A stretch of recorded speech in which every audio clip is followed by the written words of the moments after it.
LinkedIn, and Reinventing the Tattoo YouTube. Okay, thank you very much for tuning in.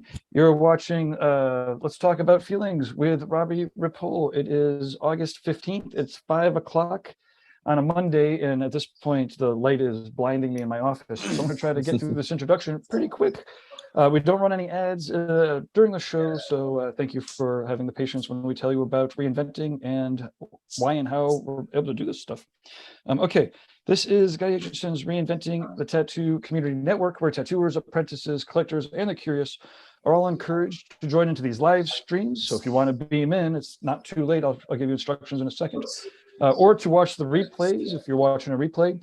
To meet us out in real life, Robbie, all of the other hosts, we all go to these tattoo conventions and meet people in real life.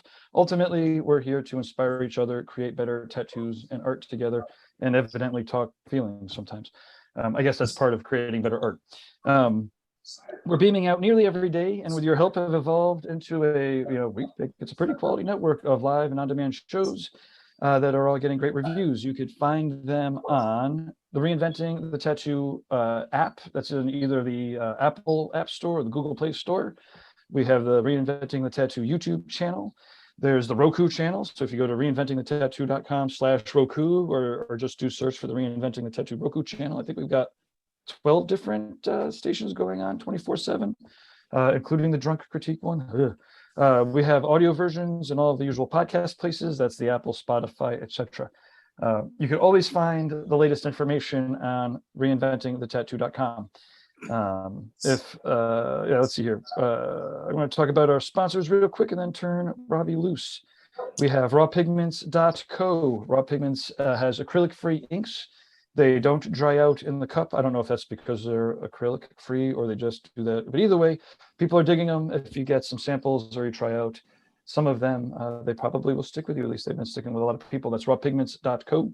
Worldtattooevents.com is hosted by Alex Van Dutch. It's the largest, most comprehensive website that exists about tattoo conventions. And it has, for over a decade. It's great. And so if you have any questions about any conventions that are coming up, if you want to attend a convention, or maybe tattoo at one, worldtattooevents.com. Delize Pro in the United States is a healing wrap. It's known as Dermalize worldwide. Thanks to copyright stupidity, we have to make the differences. Delize Pro is Dermalize worldwide. So if you do a search for Dermalize, it's the same exact stuff as Delize Pro in the United States. Anyways, it's a great way to protect your art. Saran wrap is not breathable, so you might want to think about considering one of these healing wraps that's breathable. Okay, so it's Delize Pro. Check out their videos. Tattoo Now, I do computer stuff for tattooers. Check it out. It's pretty awesome. Actually, longevity.tattoownow.com. I have some really awesome new software that's I'm killing it, or my clients are killing it with the software. It's great. Guy Aitchison is the founder of Reinventing, GuyAitchison.com. And his work speaks for itself. It's brilliant. It's out of control. He is the founder of Reinventing. He started it as a seminar and with a 3-ring binder, in the early 90s. Then it turned into a book, and then a book with DVDs, and then online versions. And now it's crazy. It's this network. There's the whole Reinventing the Tattoo courses. If you go to reinventingthetattoo.com, there's all these courses and stuff, history courses. There's over like 20 guest artists. And anyways, it's great. And you should be, if you are an apprentice or a tattooer, no matter how long you've been tattooing, you should get the Reinventing the Tattoo canon. It's awesome. It contains all the guest chapters, all the videos. It's like 2 years, I think, of Monday exercises on replay. It's out of control. Anyways, GuyAitchison.com. Okay, I'm going to hop in the background. Please, positive reviews out on all those channels, because Reinventing has been around forever, but these channels haven't been, and good reviews help us in all the ratings. Constructive criticism to management at reinventingthetattoo.com, or you want to sponsor the show, management at Reinventing. Robbie, thank you so much for helping other people talk about feelings. I mean, I appreciate it when you make me talk feelings, but I got out of it today. You've always been really reluctant to talk about feelings. So you always end up doing it, and then there's this weird thing where a lot of people lately, when they talk about feelings, it's almost like after that moment when you climax sexually, all the weird shit you just did feels weird. And you're like, oh man, I'm sorry I did that. Like, people do the same fucking thing with feelings. So I notice you doing that post-climactically every time. So I always apologize. Yeah, well, one thing I want to ask you, every time you say tattoonow.com, you put up your geek hand. oh, because I'm a computer geek. That's what Tattoo Now is about. Oh, because I know your That's hand it. say bird geek. So now I get it. All right. All right. Thank Cool. you for clarifying. A lot of other people probably have the same. Why the fuck should you keep doing that? Well, You know, what I find is funny, I put up the lower thirds when we don't have them. I'm like, GuyAitchison.com. Wait a minute, we don't have. you know, we're all figuring it out as it comes, right? Yeah. So today is a wonderful day because I have as I've said earlier, you're looking so stunningly handsome, Dusty. The wonderful Dusty Pit Stick. And the way me and Dusty met was, so I took a tattoo business mastery course from Matt Clemmer. He owns Aisle 9 Tattoo in Ohio. I went to visit Aisle 9. And me and Dusty became fast friends. He made me a cute little welcome note that said "You're rad" that I still have with me and carry it around in my backpack. And you also gifted me pink heart-shaped glasses, which also travel with me everywhere in the backpack. But yeah, man. The funny thing is, we really don't know a lot about each other. We just know that we fucking like fell in love with each other pretty quick. Yeah. So tell me about it's the honeymoon phase. Yeah, right. Tell me more about yourself, like who you are, where you come from, what brings you into the world of tattoo, and why do you insist on being this wonderfully sober advocate for tattoo people, human partying stuff. Like, I want to know more about you. Man, I could, on paper, I sound way more interesting than I really am. Isn't it cool? I used to tour in bands. I played bass. I've been a professional wrestler. I'll send you some photos. That stuff's good. I like stuff and I like experience. So I've always been trying new things. Tattooing, it's weird. It's kind of a roundabout circle that I actually apprenticed right out of high school back in like 2002. Apprenticed, worked for a shop for a couple years, and it was equal parts. I think the teaching wasn't the best. My learning wasn't the best. I was a fucking young, dumb punk rock kid with green hair and fuck this shit. I'm not learning quick enough. And I was out. And then I've known, Matt and Hip and a lot of the guys here at Aisle 9 since like high school age through music and stuff like that. And by total luck, kind of stumbled back into working for them. And it just kind of fell right back into place. I had a brief gap in my resume from like age 20 to age 34 of owned a music store, traveled and played music, pro wrestled, did stand-up comedy, did all this other just wacky off the wall shit, and just lived life and traveled and loved it, and found my way back to tattooing. And I've been here for, actually, I think August is 3 years. And I reapprenticed and redid everything and learned from scratch, and here we are. So now there's a lot of humility in that to come back after such a brief gap. brief, in the resume. And I still got tattooed the whole time, friends with tattooers, went to conventions, did stuff, but just had that fear of like, oh, I tried and I didn't learn right, and it must be something wrong with me. And now growing into learning like, well, it was something wrong with me, but also it wasn't something that I can't overcome. It wasn't just, I'm one of those people sometimes that if I'm not amazing at something right off the rip, I'm like, well, fuck this shit, I'm out of here. And learning like, no, maybe just shut up and try again. And yeah, just kind of fell into place. Yeah, man. I totally resonate with that whole, if it doesn't work real well, I don't want to do it anymore thing. Yeah. I think that's so fucking human though. It's funny. Just like a couple minutes ago, somebody sent me a DM about that exact thing. Like he told me how great his life was going. And then he's like, yeah, but if there's one thing, it'd be that like, if I don't kill it right away, I want to kill it now. Like I want to end it. I'm over it. Like, I don't want to do that thing anymore.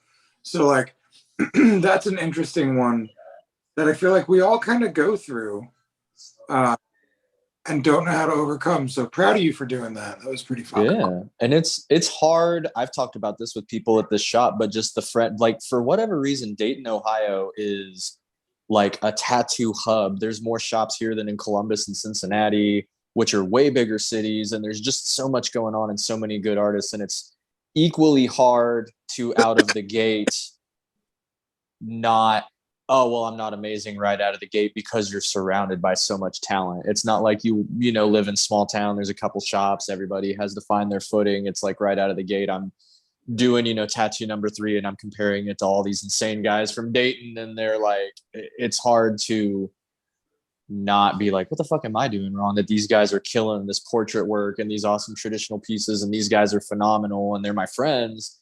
And I'm here with like my little fucking panther doodle. And I'm like, oh, it's so easy to get swept up in the comparison game and, placing that on other people and looking at, their plate. And yeah, so I don't know how I managed to stick around, especially working at this shop with dudes like Hip. It's like, how the fuck am I even hanging in here? But, we're getting there. Well, it's funny. I am attending the Next Level class by Matt Clemmer, which I think you knew. Yeah. And he spoke about you very highly today during his class. Just talked about how like you've always been the guy that would delegate the art to the artists that the art should go to for that artist.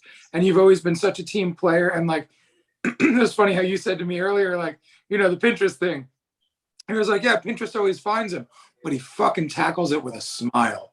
And like how you not only tackle the Pinteresty stuff with a smile, but like you hand the work out to the people in the studio the way it should. Whereas a lot of artists with their egos will be like, well, I'm going to try and do this portrait that I'm not qualified to do. Yeah. And it's, we're so, like, blessed is a corny word, but we're so blessed at this shop that everybody is booked out for weeks, if not months.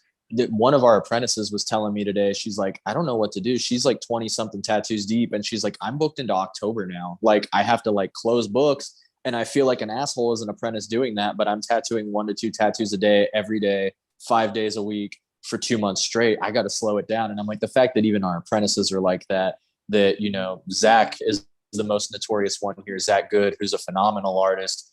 He's kind of leaning a little bit more out of tattooing and he's got a lot of projects in the works. But when he was like hitting it hard, multiple sessions a week, everything, that dude would be booked out 7-8 months. And it's crazy to think like, how booked out we are, that none of us are in that position. Well, it's like, well, shit, if I don't do this tattoo, I don't eat. So we've afforded that luxury of being able to be like, look, I want you to get the best possible tattoo. And if it's this style, it'll be people that, will see us and they see the work how we conduct ourselves and the work we do. And it's kind of the analogy I always use is like, if you played violin at my sister's wedding and it was beautiful, I would hire you to play violin at my wedding, but I wouldn't hire you to play drums. Like, dude, you fucking shredded that violin solo. Can you come beat the skins here or whatever? And so that realization of like, yeah, you see somebody like, Matt Clemmer does these beautiful portrait works. If you reach out, like, you seem like the best dude for the job, I really want to get all of this lettering. He's going to be like, well, that's not my shtick. The same way that if anyone reached out to me about, I want to get a portrait, I'd be like, no.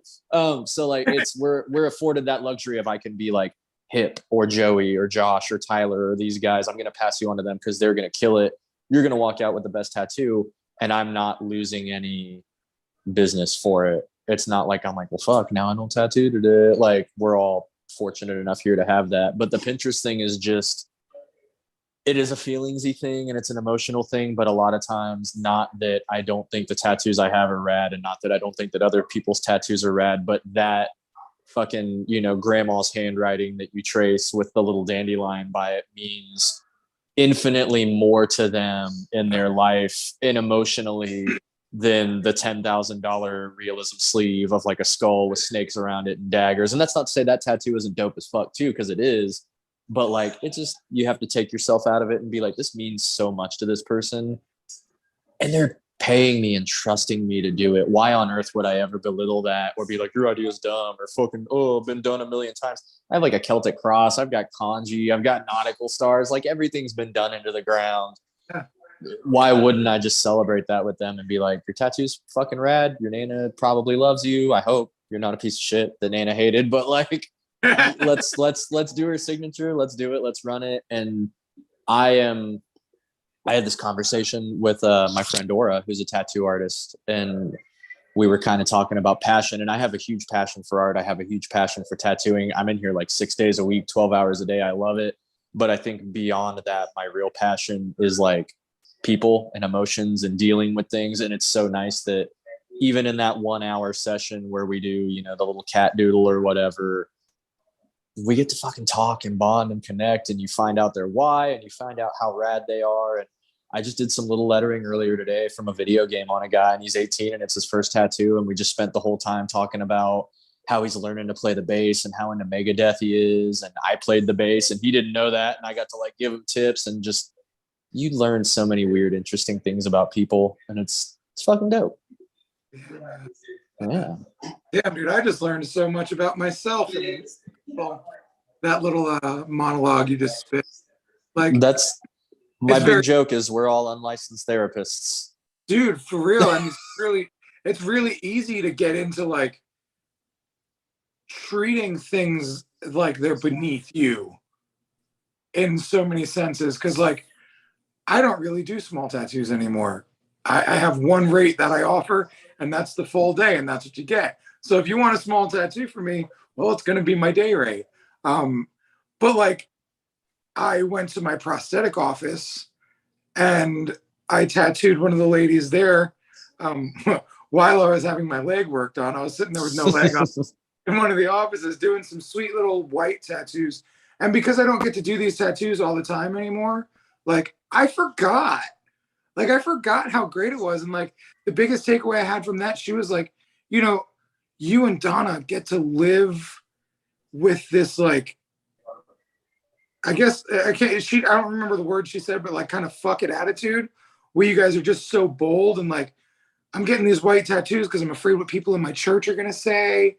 You know, she's like, I don't even know if I'm really in the church that much anymore because I'm kind of more into nature. So I'm like, whoa, this is so wild. This like wonderfully like look super polished human doesn't want to be that way. Yeah. And like I gave her some strength that day in being able to, you know, give her that boldness, you know, and when she talks about her tattoos, she lights up and shows people, and it's really cool, man. So yeah, I love that you brought that up, because the reminder that we get to do that every day is really awesome. Even on the worst days where it's the clients that are difficult and it's not the tattoo you want to do and it's all that stuff, I'm like, I'm still making hundreds, if not thousands of dollars to roll in at 11 in my jorts and put on Hall & Oates and just connect with people and have fun. And like, I've worked at, you know, BP, and I've worked in an office, and and I'm like, I think it's easy to get lost in feeling like kind of up here, like I only do dope shit because I'm a dope person. And like, being dope is awesome, but even on our most not dope days, like we're doing pretty good and life's pretty tight. And then when I tattoo people that are like, oh man, I saved up this $400 to get this little palm size trad banger, and you know, I work at fucking the movie theater and I had to save up for this and whatever. And I'm like, that is so tight that you would spend that money and save up to just come here and be fucking cool with us and get this reminder. And if I can make you feel as welcome as possible and buy your lunch and kick it with you and put on music you like and talk about shit you like of course I am. You're paying good money and it's something that means a lot to you. Like, it's such a big part of tattooing to like be here for people and to be, you know, physically available and present, obviously, but emotionally available and able to talk about stuff. And I've got friends I've made just through Aisle 9 that are just clients, but when you tattoo them and they're like, all right, what do you got in 4 weeks? And then they come in a month later and they come in a month later, and you're 2 years deep into tattooing these full sleeves on people. You know their kids' names, you know their school schedules, like you know them so well. And it's like, I'll text people and just be like, hey, I think you started a new job recently. I saw on, you know, Instagram. How's that going? And just hit them up. And I'm terrible about responding on time and stuff, but I try to keep in touch with people and do that because it's such I scarred you for life. Like, that's such a cool bond. Dude, I have this one client very similar to that. She came, So she commented on the grill of my Cadillac on an Instagram post. And she's like, I should get this tattooed on me. I'm like, let's fucking run it. And then she shows up and does it. Like fucking, she booked in in through the whole system and stuff through the shop. So I was like, wow. So like before I met her, because I had not met her, I didn't realize like how we met, you know, like on Instagram and stuff until we spoke about it. Because like I don't do a lot of pre-work with my clients. Like they book with me, then I'm very on the spot with how I create. That's just like it works for me that way. So like, you know, I don't even care what ideas you got to give me. I'll figure out something that day. Cool. So like I went in there with that like, oh, all right, this chick's getting my Cadillac tattooed on her ? Like That's amazing though. Right. And so like I had the wrong perspective when I walked into it. I got kind of a little weirded out. Right. And so like I was like, whoa, okay, so either she's gonna be fucking weird or she's gonna be fucking awesome.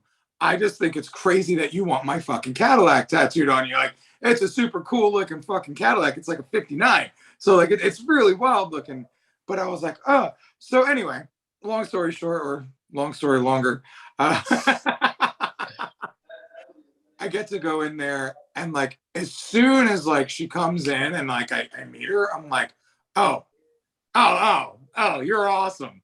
Right? Yeah. Like she's little like happy fucking shiny ball of energy, but like not bouncing off the wall energy, just like positive radiation loving energy, just like happy, fun, nice, calm, just like just so much good, right?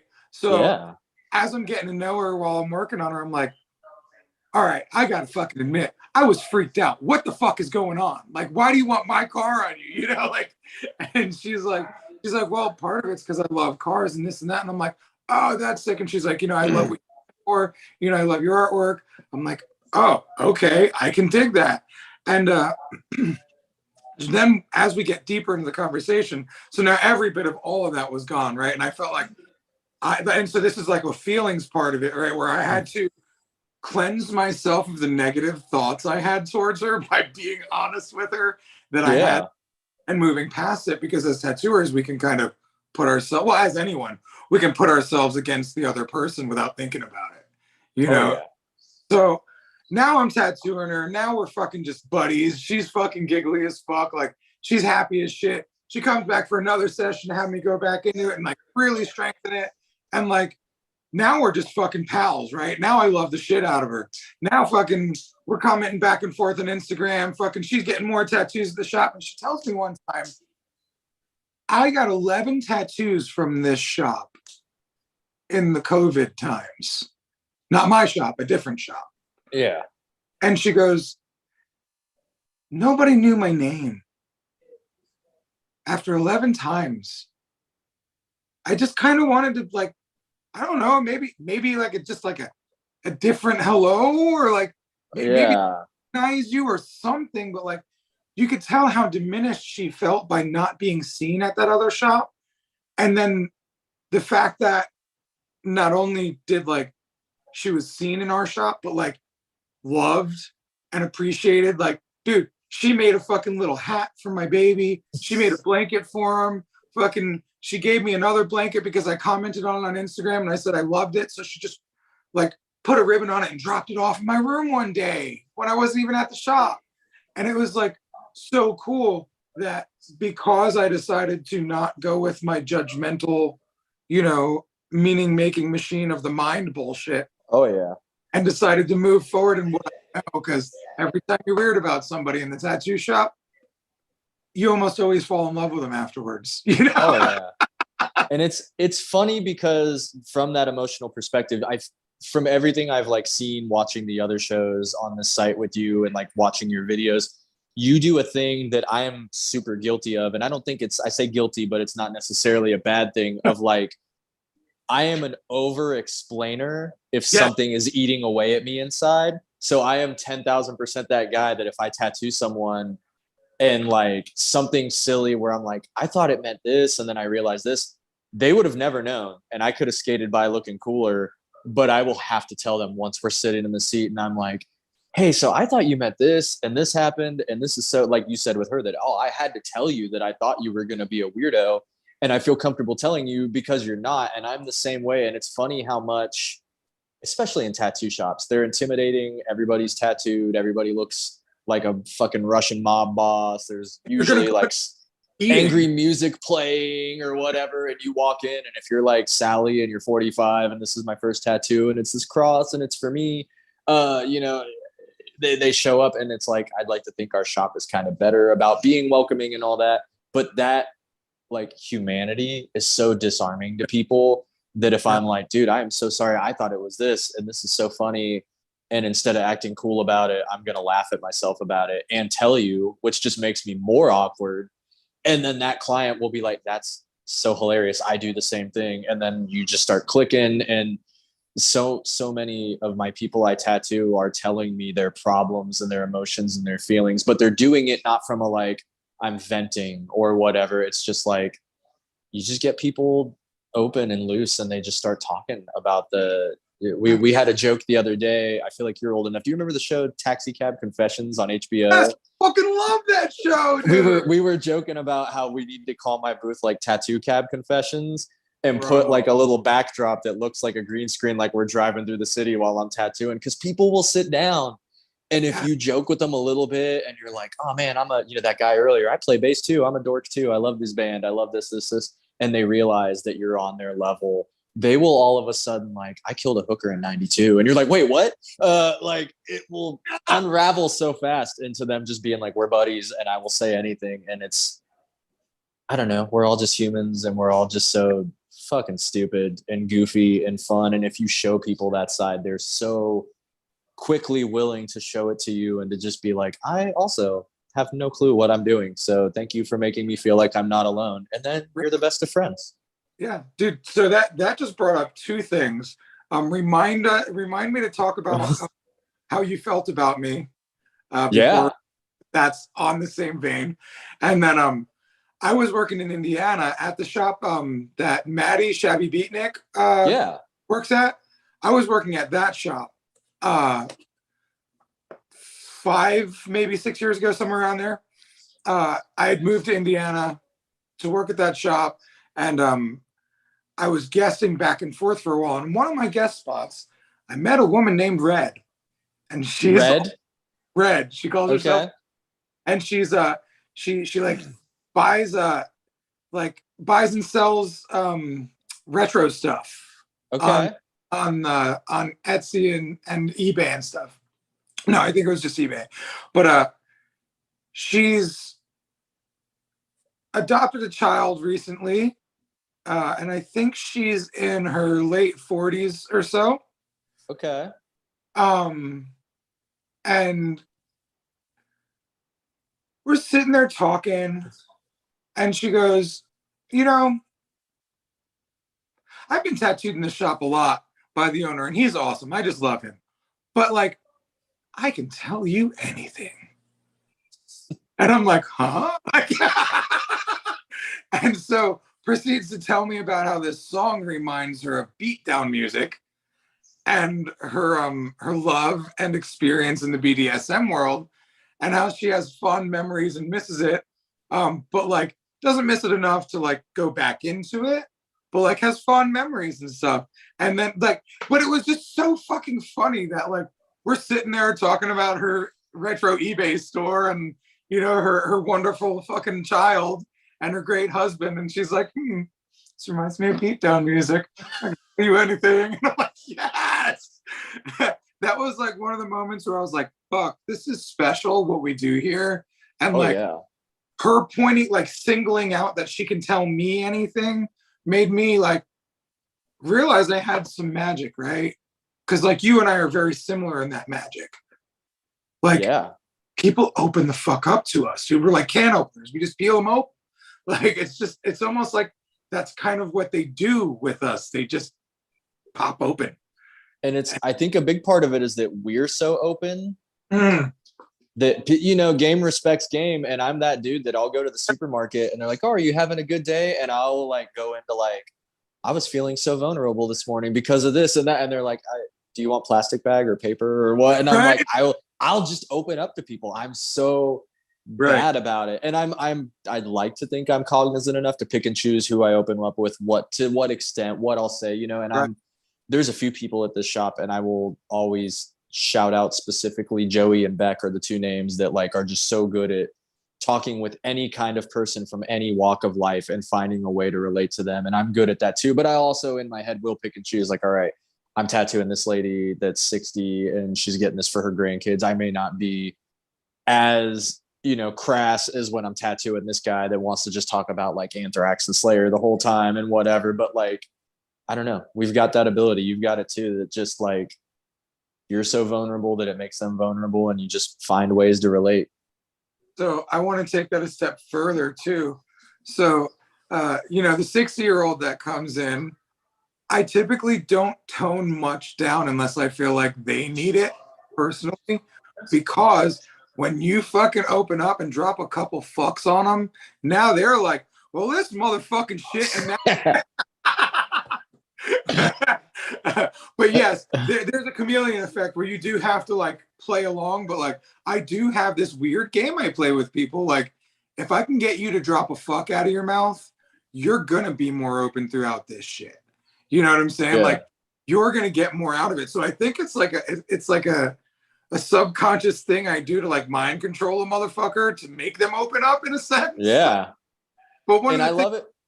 Well, sorry, go ahead. Oh, I was just gonna say that like the way that you said that, like 80 different scenarios ran through my head of how you could get it to say it. And half the time I'm so dumb about stuff. Like Hip was telling me that I'm like his favorite person to go to conventions with, which I don't think he realized like how strongly that impacted me, that I was like, holy fuck. But like, I'm kind of a riot in those situations because I will talk to everyone that walks by. I don't give a fuck if I'm already booked up for the day. I will acknowledge you. I will joke with you. I'll say, like, we set out fruit at all the Aisle 9 booths, every convention we do. And I'll be like, hey, if you have any questions, just throw that apple at me or something like that. Like, just get my attention. And I'll make people laugh. But that would, my first thing that I thought is if there was a 60-year-old lady in and we're trying to get her to say fuck, I would just lean in and I'd be like, this guy bet me that you won't say fuck. And just like say it to him to their face. Like, he said you're the kind of dry, fucking classy person that doesn't got it in them. And you know that they'll immediately just like, fuck that. And like, it's fun. And everybody, like, when people feel like they're in on the joke, it's so fucking dope. No, it really I love is. it. It really fucking is. Yeah. And this thing, like, I find like if I'm in a bad headspace, I'll have a hard time bringing them in on the joke because I'm just like crunchy. But like when I let them in on it, it smooths things over. Like when you push through that difficulty, and that's one of the things. So now I want to talk about the contrast of it. So like when we met, you said, you know, like you were wondering what the fuck. Explain it how you explained it. Because it was just the biggest thing with you was like I had obviously seen videos of you and seen seminars with you and seen a lot of this stuff, and I knew what I knew of you, and it came off as very almost obnoxiously you. Like you are so you that you do not give a fuck what anyone else cares. I am authentically me, and a lot of times with people that is kind of a like almost a little bit of a charade that like, you know, they'll turn themselves up to 11. And well, this is who the fuck I am, and this is, you know, like they'll be that character, and then you meet them and it's funny because I'm talking less about tattooers I think in my head and more about, like I said, a lot of my friends are pro wrestlers and a lot of them are even like WWE, AEW on TV now stuff, and I'll talk to these guys and their whole persona really is them, but it's turned up to like here. And with you, the second I met you and we chatted and we hugged right off the rip and I bullshitted, I was like, this isn't turning himself up for Instagram. This isn't a played up version. This dude is just so authentically himself with the pink and the rad and the love that like, this dude's just, it's the same way I feel that I was like, thank you for showing me that somebody else can be at this level in tattooing and this well-known and this well-traveled and to do all this shit without ever, you know, when I initially apprenticed, it was 2002. It was back in the day where your apprenticeship was getting fucking hazed and jumping in dumpsters because someone threw away a tube and all of this shit. And everybody was a fucking tough guy. And everybody was, fuck that dude. We'll drive to a shop. We'll beat his fucking ass right now. And now it's like, it's so tight to be in a situation where if that law needs to be laid down here and there, it can be. It's still a tattoo shop. You still got to have hard lessons sometimes, but at the same time, you can just be like, I'm the fucking goofy pink dude, and I'm here to have a ball, and I'm here to love, and I'm here to be kind of a hippie and to have a good time. And that people are just like, it doesn't feel like an act. It doesn't feel disingenuous. This is just who this dude is. And I just clicked with it so quick because I was like, this is my fucking people, that he is a lovable goofball who can be serious, who can do rad tattoos, who can be all of these things. He can be a boss. He can be a husband. He can be a father. He can be an adult that handles his shit, but he can do it with no shirt on and pink hair, all while, you know, singing at the top of his lungs and just being such a fun person. And I will go to these conventions and like, I will talk to every single person and tattoo until they fucking throw me out. And I will do every tattoo and I will put my whole ass into it. But the whole time I'm just saying the dumbest shit and wearing my jorts and having fun. And like, it was so uplifting to see someone like that and be like, this guy's authentic and he doesn't give a fuck that anyone would be like, oh, what a fucking hippie or what a fucking softie. And it was invigorating. It's tight. Honestly, dude, so like that was probably one of the best biographies I've ever been given. That really warmed my heart, and I really appreciate all the kind words and all the love, because like, to know that you're actually seen as something good is nice, right? Like, it's always good, that warm feeling that people think you're doing a good job, you know? And the funny thing is, this is me having to figure out what volume to be at. And it's a bit turned down from what it used to be. And like, I think less important was the volume, was the content. I feel like my content that I used to throw out of my mouth, being that I don't give a fuck, I think I was offensive on purpose, to be like, what are you gonna fucking do to me? Because I was a picked on fat kid for so long in my youth. I had to like be a bully back, but like, I still loved, I was still a good dude. But like, I found these weird ways to just be so unpolitically correct on purpose. Oh yeah. Fuck with you and see how far I could push my limits. And I feel like that's where I've like really had to tone and tune and turn. And so I think that may be the part of me that could be not authentic, because I used to be like very vulgar and very crass. And like, I would say anything around anyone just to get a fucking reaction. And also be dominant, because I needed that feeling of significance, because I felt so insignificant for so long.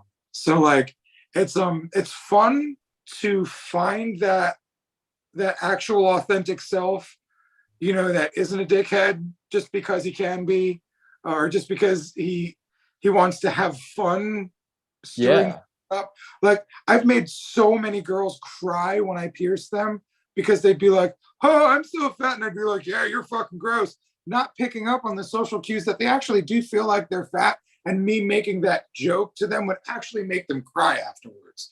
And it's like, oh fuck, you can't just be the jokey guy. You have to deliver nice jokes, or at least the proper joke. Because some dude, my old apprentice Chi, I will fucking give him the fucking hardest old school tat god shit, and he fucking loves it. You know what I'm saying? But like, you don't do that to everyone, you know? Like, you give the jokes that aren't gonna harm people. Yeah. And some people, you read the room and you're good at reading the room. But there was something that someone had said about me recently, and I think it was kind of more in jest, but it was serious, and I won't go into too much detail, but I like brought it up today in front of one of our apprentices, and he was just like, God damn, dude, that's fucking cold. And I was like, oh, it's probably true. Whatever, you know, what are you gonna do? And he's like, damn, I wish I could take shit like that. And at the same time, there's people here that we know we can rip on more than others. There's other people that are a little more so, but like, just discernment is such a huge thing, because there are some days where without naming names, we've got an artist here that likes to throw out these batshit insane hypotheticals, and it'll be like, I don't even like, would you sleep with your dead parents to like bring back all of the kids that died? Like these weird fucking questions.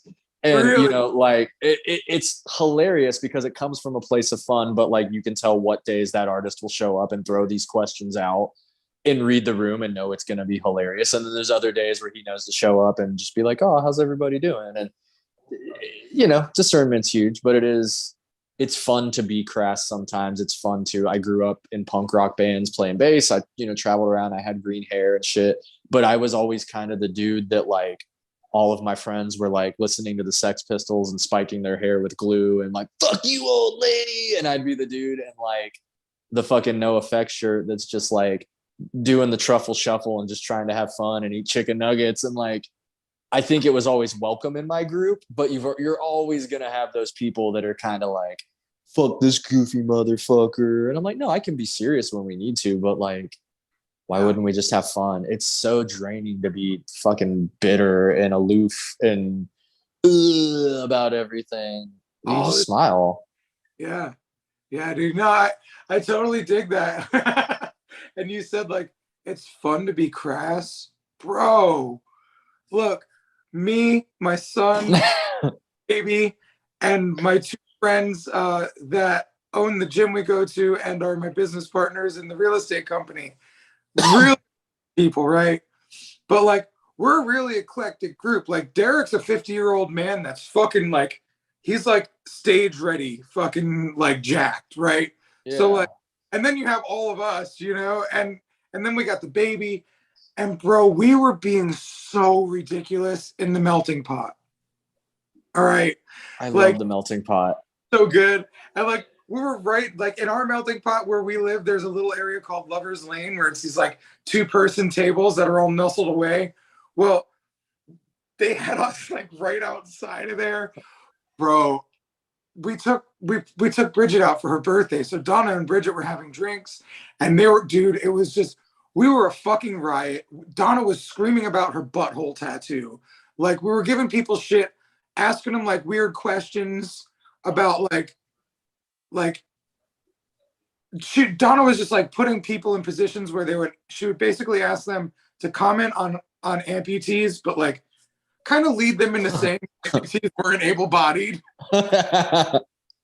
And she caught the manager up, and the manager was like, well, yeah, of course, amputees can't do what able-bodied people can do. And I just stood up and just like looked at my leg, and then she died, and it was fucking hilarious. Bro, like we were totally not being like the ideal model family. Yeah. But we were having the most fucking fun and being a little bit too much. And it was so much fun that we were being too much. So yeah, dude, it's so weird that like just cutting up feels so good. And as long as nobody gets hurt, you know, like, yeah. And that's the important part, as long as nobody gets hurt. Yeah. And the hard part when it comes to being crass, right? Because like, it's hard to be crass and throw around motherfuckers and cunts, and then when you realize someone doesn't jive with it, to be like, I'm so sorry, ma'am. Like your punk cred immediately. You're like, fuck those cunts. Oh, I'm sorry. You don't fuck with cunts. I'm so sorry, ma'am. Like, and I did not read the room. I fucking apologize. I'm so sorry. That's so good. We had 208 Fest in Boise 3 weeks ago. And Hip and Josh and I and our friend Aura, the tattoos around here, went out and we tattooed, and we met up with a bunch of cool people from cool shops. And there was these guys in Portland from Tron Tattoos, Tron City, that like just a bunch of fun people. And the last night we went out with a bunch of Tattoo Business Mastery people and those guys, and this guy Ocean, and all of these homies. And we got this huge table. It very much like, not like a fancy restaurant, but definitely one of those like outdoor mall kind of, we're a little classier, but modern millennial sort of vibes. And we were just the worst people. There's 2 questions. One of them is the other artist that always leads with this question. And then I always have my backup question, which is way less crass. His is always, gun to your head, what animal would you have sex with and why? Which get some of the funniest answers if you disarm people and they're willing to like take the reality out of it and give you a funny answer. And mine is always, if you won like billions, like unlimited money, cheap money, what would your one trivial daily thing, like what is your little niche thing? And it's so fun to learn about people, because I've had like 8 people give me the same answer that mine is, which is I would never wear the same pair of socks twice in my life ever again.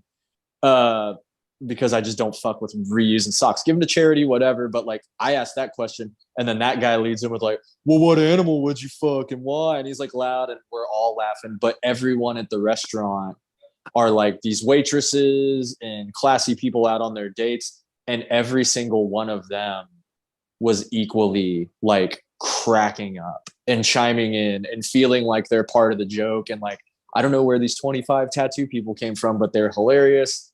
And they kept playing like Taking Back Sunday and stuff over the radio, and we're like, "Oh, the fucking manager knows the tattoo people are here." The manager would come over and laugh about it, and it was like such a fun, like when everybody's in on the joke, like I said earlier. But you can go in public and be crass, and if everybody clicks, then it's so weird. Like, how weird is it to go to a dinner in a state on the other side of the country from where you're from, with a bunch of people that you just met this weekend, and to laugh with the managers and staff of this restaurant over asking everybody, like, gun to your head, what animal would you have sex with? And it's like, you know, and if someone had been offended, we clearly would have like, okay, cool, sorry, we'll ease it down. But nobody was, and it was just a blast. And it's so fun when everybody's feelings just click and everybody's like, fuck it, we're just having fun, let's roll with it. And I love it. That's one of the my favorite parts about like tattoo convention stuff. And it was funny, I was on the phone with Zach Good about crypto stuff a while ago, in one of our first conversations ever. And I was getting ready to go on a convention, and he's like, "Man, I really missed the times when we were all building Aisle 9, and like when we would go on the road together, and the camaraderie and all that." So like that just gave me the fondness, and especially because every tattooer group always finds like some sort of fancy enough restaurant, right? We always love to. We found this weird little fucking Italian restaurant we didn't even realize was fancy. It was a hole in the wall, and they had like this one dude. He could barely speak English. This motherfucker's so Italian, right? So like, this dude is singing all these nutty fucking beautiful fucking songs with the piano man fucking playing and shit. So dude, all of a sudden he's singing a song, and I chime in and I harmonize, but like I drop a properly placed fuck that isn't in the song. And like it's a small restaurant, and it's really quaint, and everybody dies. And me and my man are doing duets for the next 30 minutes. So nice. It's dude, so much fun when you can tap into like dance, like being childlike, you know, tapping into your inner child and allowing that inner child to play and not give a fuck who's watching, because play isn't about who's watching. Playtime is about enjoying your fucking self. So like, enjoy yourself so fucking real that the whole fucking restaurant is loving it, no matter what you're doing. One of my favorite games to play in those situations is, I always think of, you've seen the Kill Bill movies? Yes. Where Lucy Liu is stepping into power, and she's like, the one man at the table bound and determined to ruin the thing is Boss Tanaka, and the guy's like, bullshit, and he's just being a hard ass. And like every tattoo convention, you go out to dinners after, you do all this stuff, there's always that one guy that's just like, man, I don't fucking say fucking shit, you know. And I'm like, all right, I'm gonna get that dude to start laughing and having fun. Dude, that was my fucking life's purpose when my dad was bro. He was a 6'4" stoic fucking like scary Cuban dude. And like, bro, he like most of my life he wore one spur on the back of one boot. So you'd like hear him fucking coming from like, dude, he just wanted to fucking make people think that they were gonna die just for pissing him off, right? So he was my target. Every time I had to make my dad fucking laugh, dude. So I have that same thing. I love it. There was the last convention we did was a couple weeks ago. It was Rubber City in Akron, and it was a blast. And that's actually where I met Gabe in person, because I was just listening to your show and we were talking about it, and then he just comes strolling up to our booth while we're unpacking and stuff. So that was funny how that all worked. Awesome. But while we were at that convention, that was like the stuff that we did was like we rented those little downtown scooters and we're rolling around on those scooters and we're doing all this stuff. And there's one guy that works at our shop, Josh, that like rode around on the scooters, rode around on the bike, had a blast, was having fun the whole time. But then Saturday night, it was weird. They're like, we have 2 after parties. There's a metal show at this bar, and then this bar across the street, we're doing an 80s night. And so, of course, in my child wonderment, I'm like, we have to go to this 80s night. So we go, and he's not having a bad time, but he's definitely having a like sitting at the booth with his girl kind of time. And we're like, we got to make this dude dance. We got to make this dude dance. And it took an hour and several shots, but he was definitely on the dance floor with 100 other people during Thriller. The guys playing Thriller and everyone's dancing, and he's out there just doing this and opening up. And it's like so fun to watch somebody who, it's not even that he wasn't having a good time, because he was, but he was definitely a little more chill and a little more whatever, to get them to open up that last 10% and go out and do something so goofy and just have fun with it. And it's like, I don't know, there's a weird satisfaction that comes with getting people to unlock that last little bit and to step out and to do something goofy and funny and to watch people leave comfort zones and to have fun and to open up and to just be human with each other. And it's so fucking dope to just watch people just be so stupid together. And I can't stress enough how much I love it. Dude, that's so much fun. Like, I had a couple of things drop into my brain when you were saying all that. One of them was like how I stayed with Josh for a couple of nights when I was visiting you guys. And I am a lot like him and a lot like you in a lot of ways, because he's like more serious and stoic. He's fun and he can giggle and he can laugh, but you and I are more goofy, right? Yeah. Like, but I really related to a lot of that kind of stoicism that we all have in us. And like, I have a hard time dancing like no one's watching. Oh, I'm taking you out here in a couple weeks when I'm down there. And to see you doing it without drinks, like I always have to have drinks in me to do it. Although, unless I'm like doing a challenge thing in myself to do it, like, bro, it's so full on vulnerable moment. It is so fucking hard for me to get that vulnerable and dance like no one's looking. Like, that is honestly my true heart's desire when it comes to playtime. Like, I wish I could dance like no one's looking. And I went to a healing seminar or a workshop that was 3 days long that's local to my town. And these people are amazing. And part of it, I danced like nobody was looking. Yes. Like, they had a portion of it where they did. And the funny thing is, later on, the people that were looking were like, I'm afraid he's going to hurt himself because he has a big leg.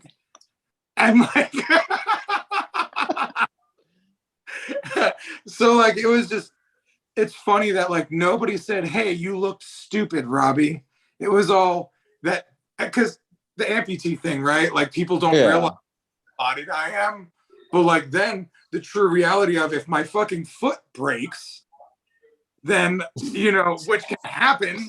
And like, if something malfunctions in my leg, I could fall and hurt myself. But typically I'm not going to hurt myself. But that's all that people are really thinking about. Or they're sitting there being like, wow, Robbie's dancing like nobody's watching. That's fucking amazing. I wish I could do that. Because if they were dancing like nobody was watching, they wouldn't have time to look at me.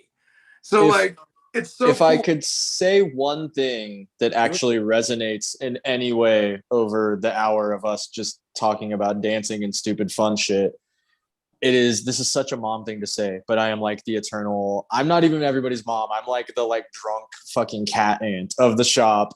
But like, I'm always like, I'm looking out for you. Like, the thing I've always said, whenever anybody is worried about what are people going to think about this, what are people going to think about that, how are they going to feel about this, is like, if anyone doesn't like you because you fucking danced, you don't need them anyways. But it's that thing that like, they were going to find a reason.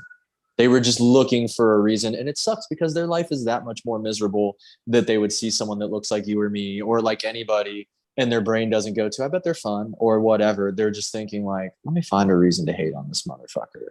And so why give them the time of day? Why bother with it? You can always try and like open them up or relate to them or be cool with them, and you might find some fucking cool middle ground.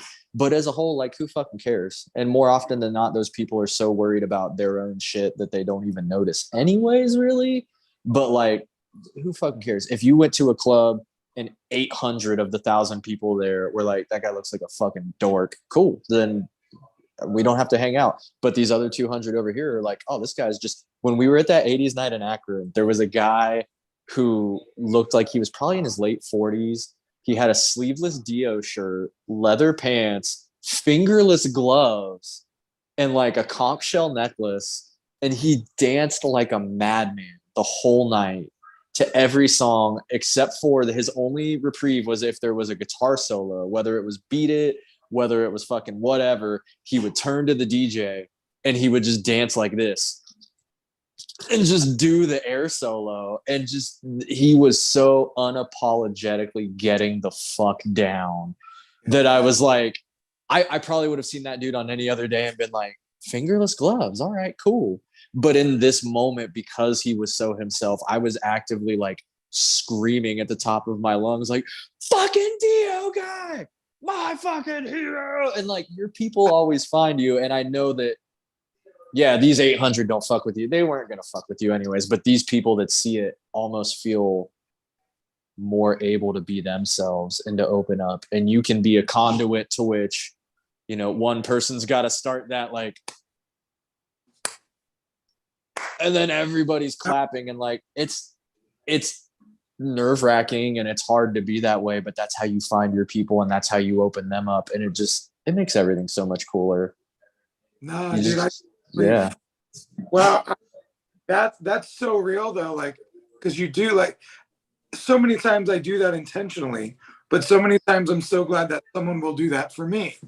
Like when somebody sees I need somebody to open me up and they do it. Cause I'm a tough crack, dude. If I'm fucking having a bad time, I'm having a bad time, and you're going to have a hard time convincing me the other way. So like when the right person comes along, dude, my best friend, Ozzy, man, fucking this dude, I don't even care how drunk and shirtless I am and what city I'm in, or what fucking crazy shit I'm about to do. If this dude looks at me and says, Robbie, you're making my life difficult, please fucking calm down. Can you act like a fucking grown up, please? I'll be like, yeah, bro, I'm sorry, dude.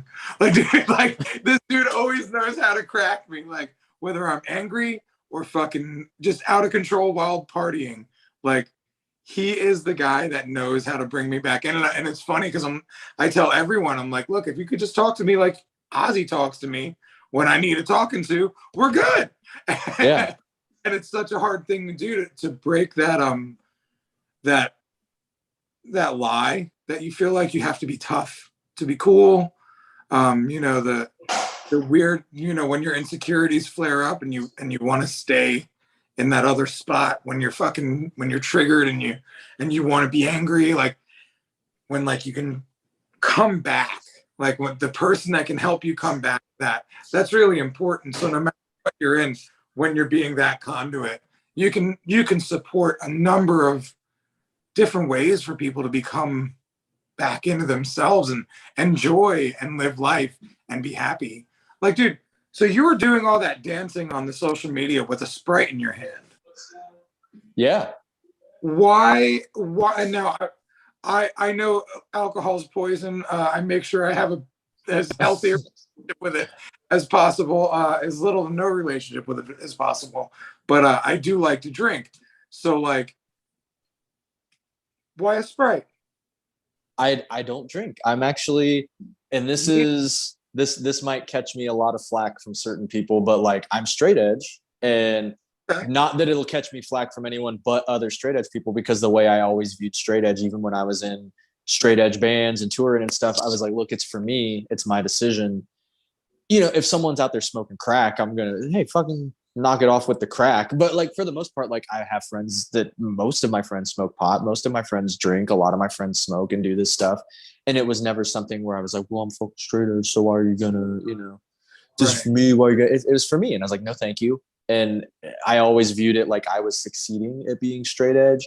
If people that I had known for years would be like, do you want to drink or anything? And I'm like, oh, no, thanks, I don't drink. And that they could just drop it at that, but they didn't even know, because it was never about being fucking when I was younger. It probably was a little bit about being that way, actually, but it was never about being like, but it was just something that never, I grew up watching a lot of people kind of drown themselves in alcohol and bury their hopes and dreams and drugs and just go overboard. And I was like, I don't want to be that. And it was just, that was it. And to be perfectly honest, you have seen me in social situations and you've been at this shop and we've talked.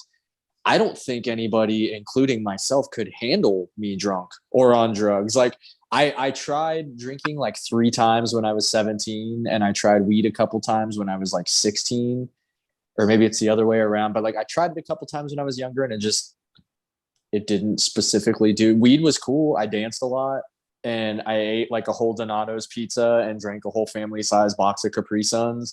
And I was like, okay, cool. But like I can do that without that. So it was just never a judgy thing. It was never like, we can go out and some of my friends are doing this and that or drinking this. And like, I've never, unless they were so obnoxiously drunk that I'd have to be like, you need to sit your ass down. Like, drink water, calm the fuck down. It was just never a thing. And I just have always been able to just be stupid without it. And so it's been, I haven't needed it. I don't know. I love that, man. That's fucking amazing. That's super fucking inspiring as someone who does smoke pot and drink.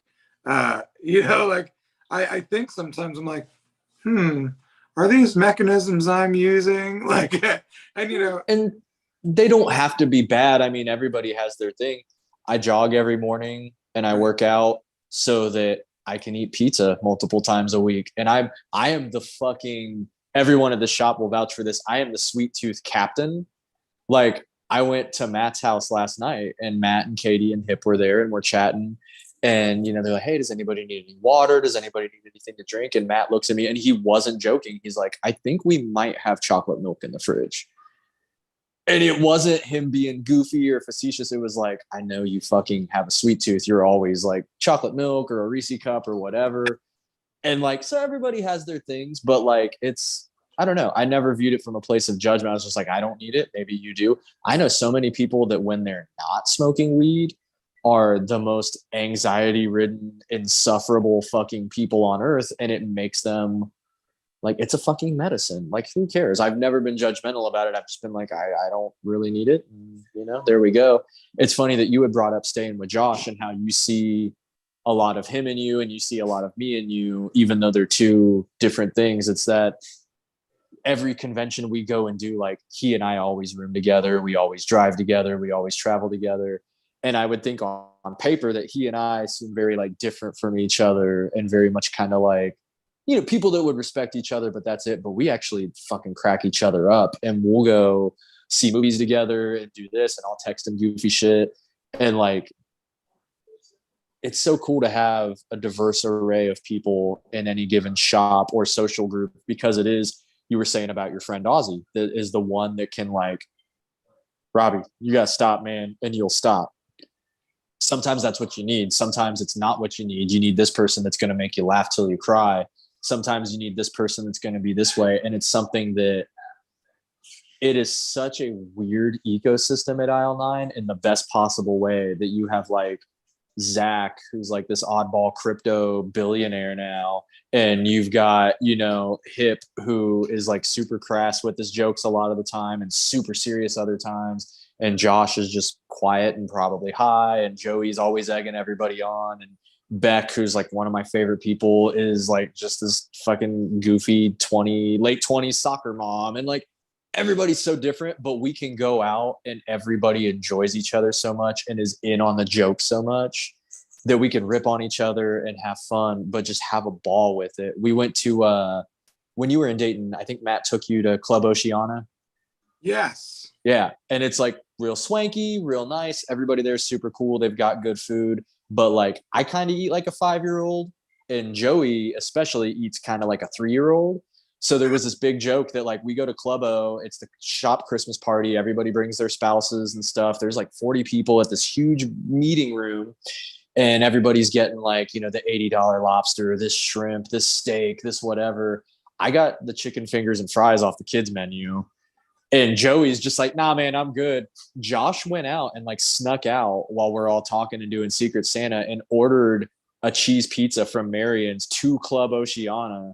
So the waitress just comes in with this like cheese pizza and is like, oh, hey, they got this for you. And it was like, in a more fragile group, I could very much see that being like, wow, that's really fucking mean. Or like, wow, you know, but like we all just are so open and goofy and get along with each other that everybody laughed. He laughed. You know, they ripped on me for like, God damn, dude, the chicken fingers, really? Like, are we 8? And I'm like, yes. And I would like a placemat with a maze on it if you have one, please. Like, I need a blue crayon. Like, we can just be ourselves. And that's that thing with like conventions and that one guy at the table that's just like, you know, doing that shit. I'm like, we're going to get you to fucking eat chicken fingers and be a kid. We're going to get you to do this. And it's freeing. And they may go right back home and not talk about it and be Tony tough guy for the rest of their life. But like for a minute they opened up, and it's such a cool, fun thing. Yeah, and that's, man, like I said, that was why I gravitated to you so quickly. Cause you came in and you were just like pink sunglasses, hugging everybody, having a ball. Alexis here, who I call her my little sister, like she's one of the best people on the planet, is so mortifyingly like afraid of like not looking cool in front of you that the first thing she did was turn around to run and like ran into a wall and just like thunk right into the lobby wall. And she like tried to play aloof, like, I can't let him know how cool I think he is. And it turned into this whole thing where like, you know, you just build this stuff up, and I'm like, we're going to get Alexis to just have fun with Robbie and just be herself and talk about anime and video games and all of her shit that she loves, and see that nothing happened. You didn't hate her. She didn't explode. The world didn't stop turning. And it's like, I don't know. That's such a fun passion in life, to get people to just own up to their feelings and have fun and just be carefree. Well, dude, like she and I had a great talk a couple days ago when she enrolled in the program. And like, we talked a lot about that stuff, you know, like about like, what, like, are you really that afraid of me, dude? And she's like, yes, I'm fucking terrified right now. And I'm like, all right, we need to do this more. Cause like, yeah, I don't feel this way. And dude, she, like, it wasn't long and she opened up and just cracked wide open and just like was so amazingly herself. And I was like, fuck yeah, dude, I love that shit. You know, like, yeah, to see that from where she was when we first met. And, you know, I tattooed her and she was awesome, but like very shy and very reserved still. And like, she's like peeling back the layers more and more. And that's really cool to like see somebody just open up like that and like, yeah, get more okay with themselves. Cause like, I think that's a journey you and I are like very heavily on, is just getting okay with being yourself. Yeah. That's a hard place to get to. Yeah. it's draining. It is, but it's rewarding. Oh, it's rewarding and it's a blast. But at the end of every convention we do, somebody asks me, they're like, how do you do this for 3 to 4 days straight? And I'm like, as soon as I get home, I just collapse in bed for 10 hours straight. And then I usually like wake up after 10 hours, go straight back to the shop, start tattooing again. Cause I like collapse and I let all that weight hit me. And then I'm like, okay, I need to recharge my social battery. So then after conventions, I'll sleep really hard and then book the next day with a bunch of like small Pinteresty stuff. So I can just do these little, like, it's such a stupid term, but I like, the first thing that came to head is microdoses. Like I can do these little microdoses of human interaction and rebuild my battery without doing an 8-hour session and just talking with someone and exhausting myself again. So I'll do, you know, an infinity loop and a puppy paw print and a little cat tattoo and grandma's handwriting, and like get myself right enough that I can go home, relax, and then go right back into taking on the world. And it is exhausting. It's like you said, it's rewarding. It's so fun, but it's a lot. It can wear you down for sure. Yeah, absolutely. But like, and that, like you said, you have to recharge yourself.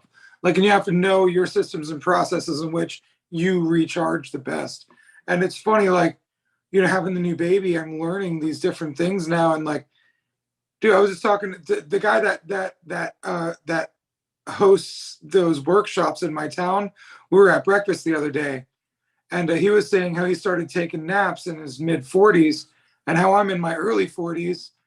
And my son, my baby Zen, he's the one that makes me take naps because like, he's like, man, if you got the gift to put him to sleep, then you should take advantage of it. Well, I have this gift of him falling asleep on me a lot.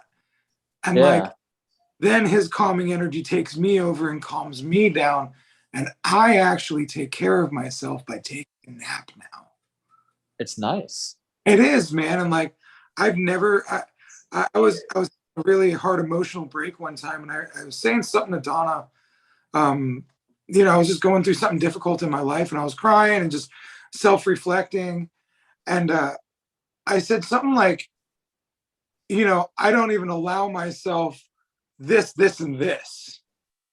And like, I was like kind of proud of it.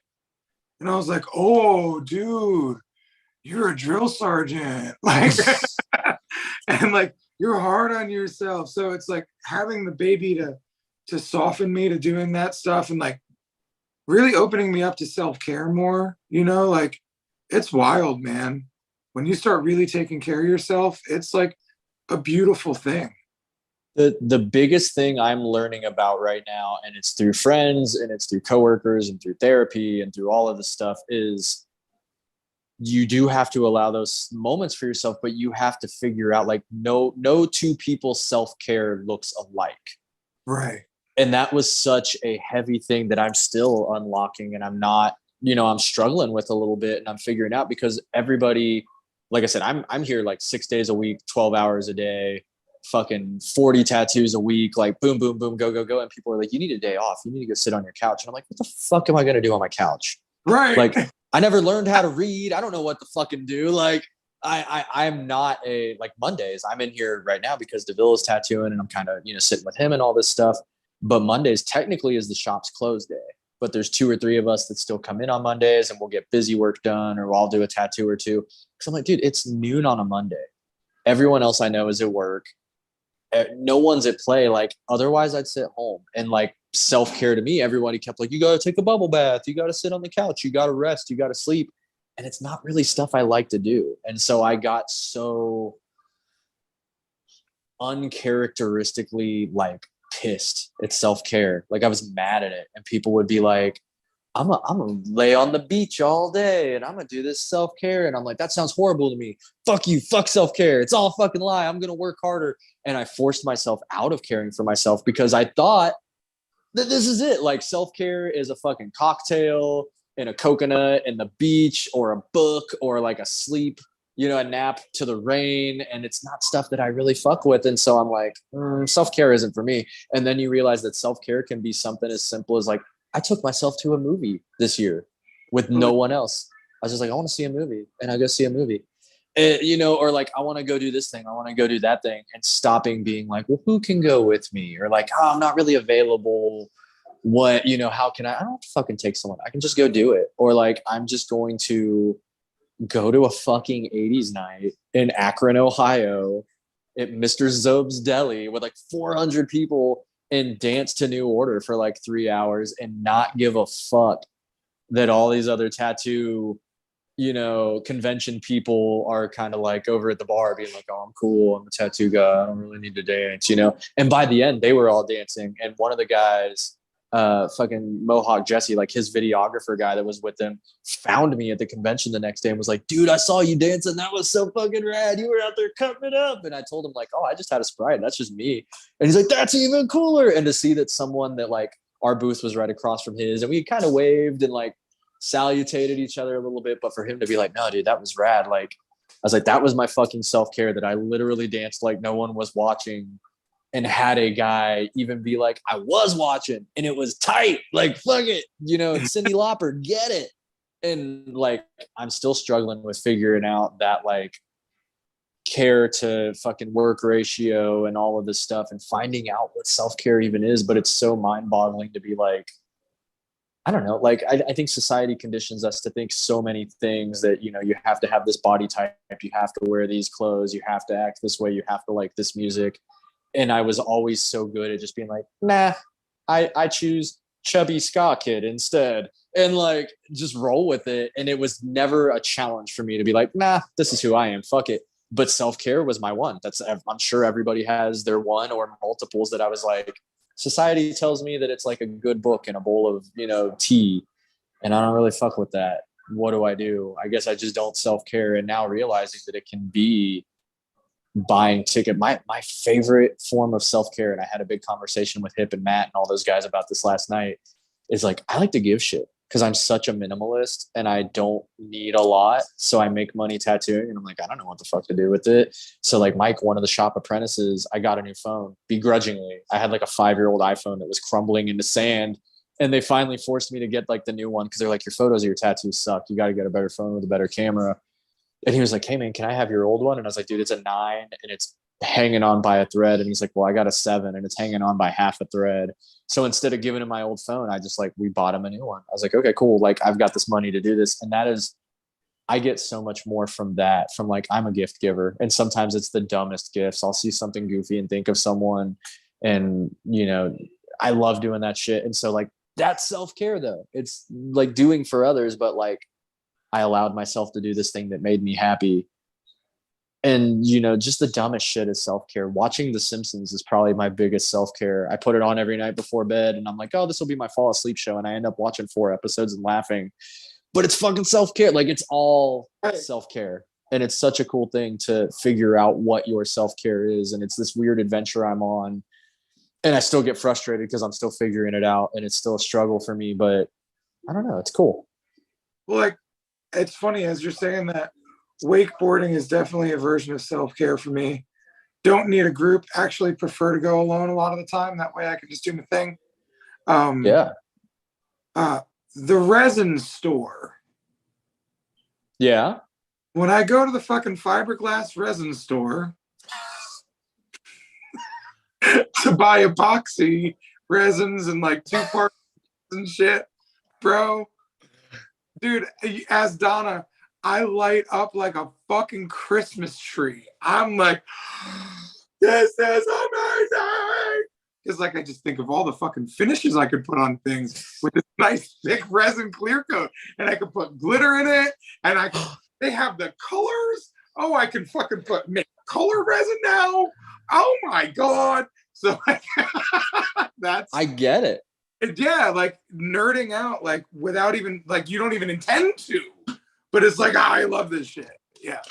That's if I have a takeaway from this, and I already have like 20, nerding out is self-care. That's it. Ooh. Like allowing yourself to just fucking nerd out is such a form of self-care.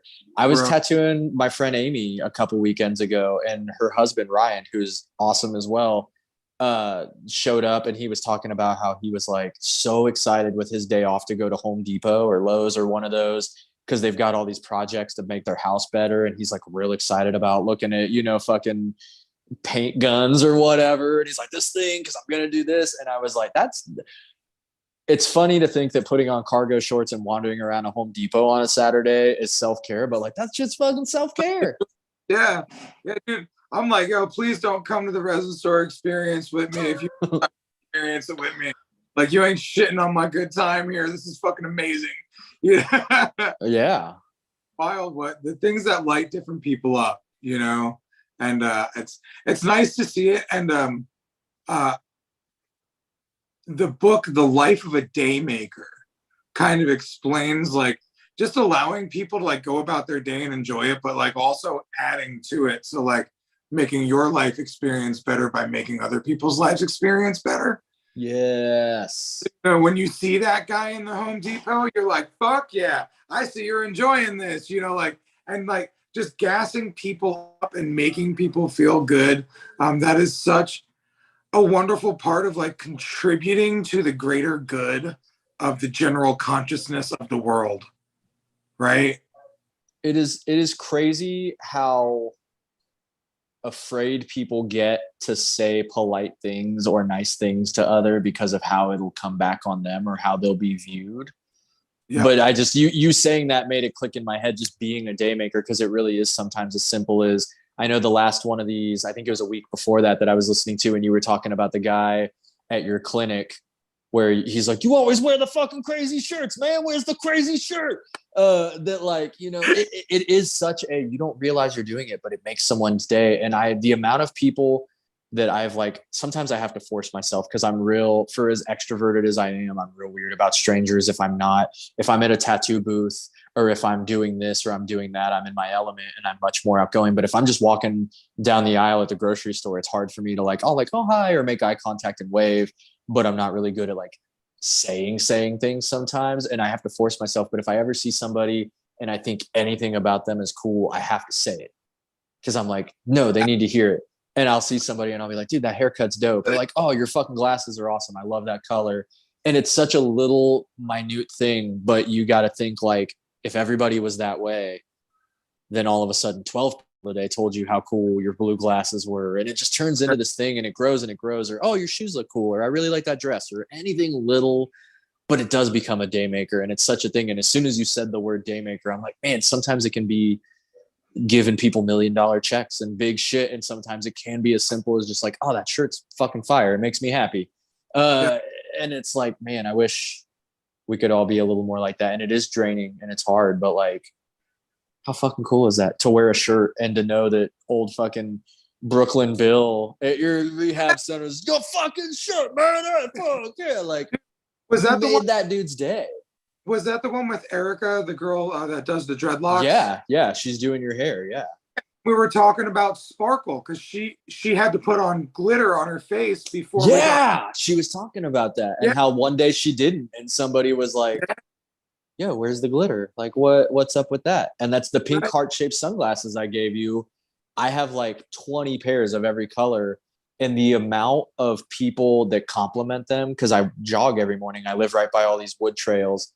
Everybody I like your glasses, or if I have my headphones in, they'll kind of like point at the glasses and point and thumbs up, and I'll smile. Like, you know, a lot of females will compliment them. A lot of like soccer mom types will compliment them, whatever. The hardest fucking dudes ever are always the ones. It'll be that fucking like Harlem Bronx gangster ass looking motherfucker that'll be like, yo, I fuck with those. And I'm just jogging in my like tank top and I'm just like, hey, thanks. Like, you know, and it's so cool to see people that are like the last person you would expect to speak to you that way, let alone in such a joyous tone. To like, man, I fuck with them cut off jorts. You look like a fucking dumbass. It's great. And I'm like, I do. Huh? Like, it does make your day. I'd like to be a day maker, and that shit still makes my day. Just the dumbest shit, you know, like I've never ever gone to like a gas station or a fast food place or anything where people are kind of like entry level job workers and not tried to show the like comedy amounts of respect to them. Like, hey, there's going to be a 30-second wait on this. Oh no, thank you so much. Like, you're making my food. I don't mind. And I'll almost like put myself down. I'm like, I am a lowly piece of shit compared to you. I am so sorry, sir or ma'am. Because I know people shit on you all fucking day and I don't want to be that guy. And I'll also go out of my way to like just try and be nice to those people too, because it is a day maker. You're working at fucking Burger King. Everybody's just bitching at you about not enough ice in their Coke. Like, if someone speaks to you politely, I'm sure hopefully it shines through. Right. It's funny. I was on the phone with another TBM dude, Jason Bancroft. And I was in the Starbucks drive-through, and I was like, hold on 1 second. And then I realized how polite I was, and I was like, man, I want to be the guy that I am at the Starbucks drive-through, like all the fucking time.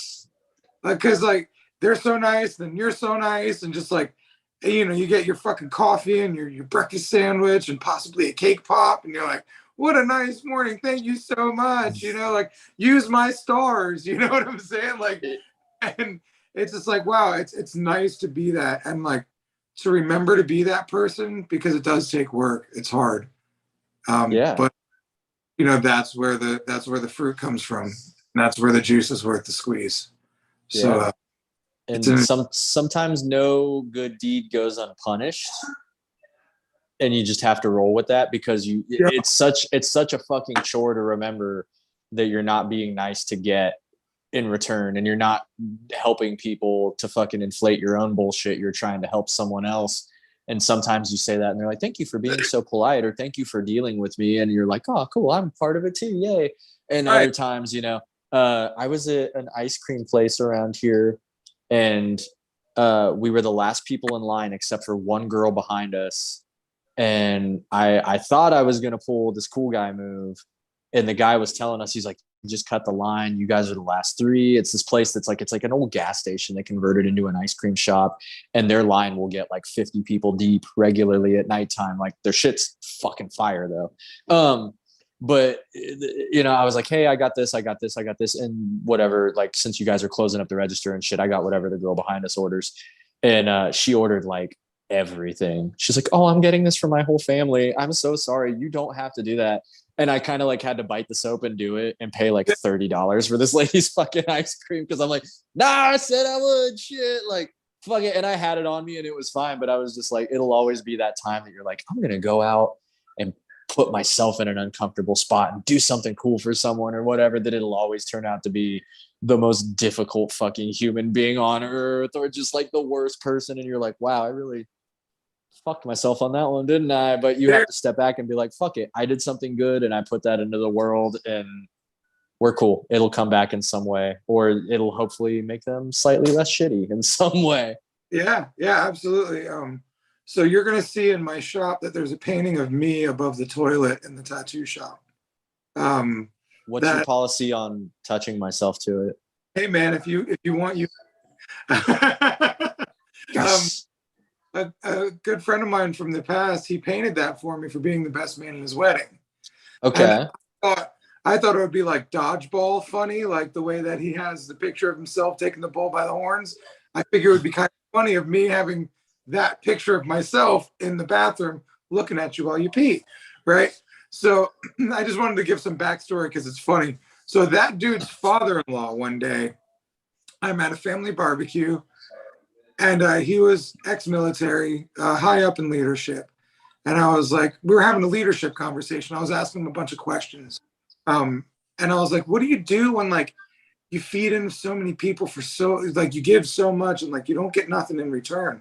He goes, well, the first thing is you don't give to get. Yeah. He says, you give with the intention of just giving, and that's it, man. And, you know, that led into an expectation talk and stuff.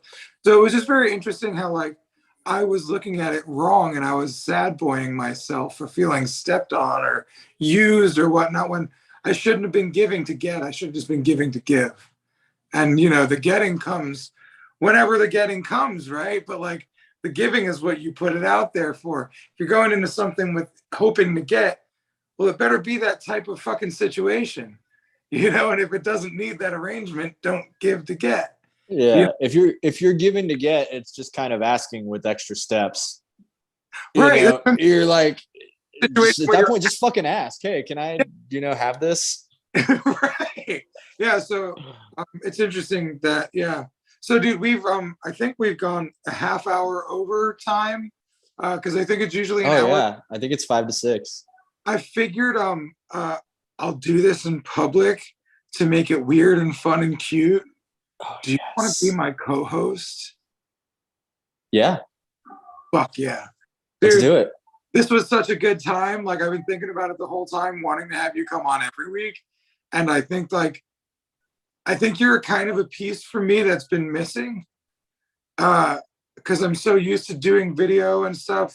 Like me with the camera, like I got used to doing it alone, but like, man, you bring something wonderful out of this. I feel fucking alive and brighter and happier now having done this today.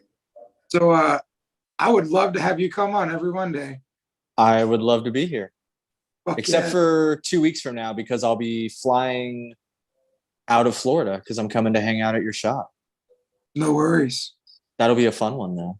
Dude, it's going to be so dope. Yeah, and we'll do more stuff while you're down here too. So I'm excited to have you guys come down.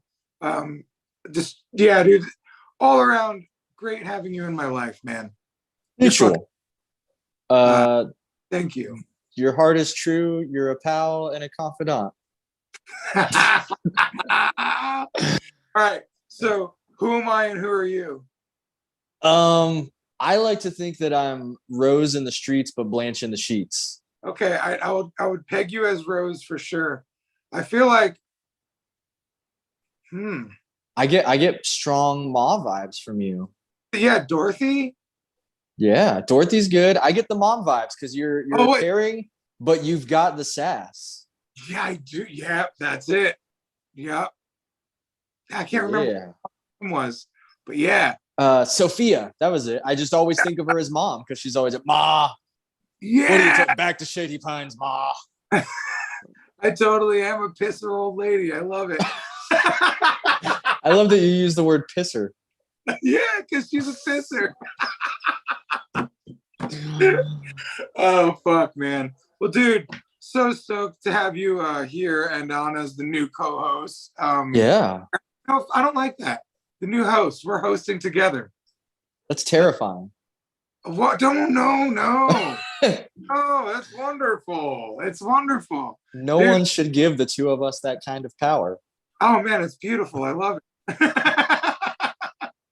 You know, hopefully we'll make each other cry in good ways and help Yeah. us cry some, you know? So yeah, Hell man, yeah.